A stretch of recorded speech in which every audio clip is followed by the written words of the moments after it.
Hello bachchon, so let's understand the question first. The figure shows the motion of a planet around the sun in elliptical orbit with sun at focus. Sun focus पर है और elliptical orbit में the shaded areas A and B are shown in the figure which can be assumed to be equal. ये दोनों area equal दे रखे हैं. If T1 and T2 represents the time for the planet to move from A to B and D to C, then the relation between T1 and T2 हमको पता करना है.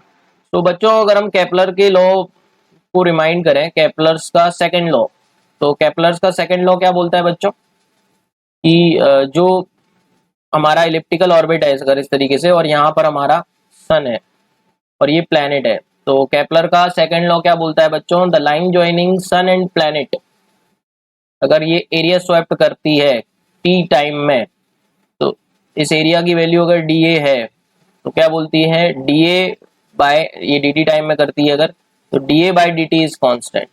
The area solve by the line joining planet and sun is constant, that is dA by dt is constant. इसका मतलब हम बोल सकते हैं बच्चों, अगर इसका एरिया हम a1 ले लें और इसका एरिया हम a2 ले लें और टाइम t1 एंड t2 हमको दे ही रखा है बच्चों, तो हम बोल सकते हैं जो a1 अपॉन t1 होगा वो किसके इक्वल होगा, a2 अपॉन t2, क्योंकि एरिया की सॉल्व होने की रेट सेम रहती है बच्चों.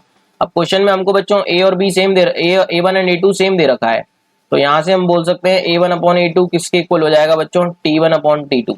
सेम दे रखा है तो इसको काट देते हैं तो ये 1 आ जाएगा, तो t1 किसके इक्वल आ गया, t2. मतलब दोनों पॉइंट्स b टू a जाने में और c टू d जाने में बच्चों सेम टाइम लगा होगा सैटेलाइट को, that is t1 is equals to t2. So I hope you got the concept. Thank you so much and all the very best.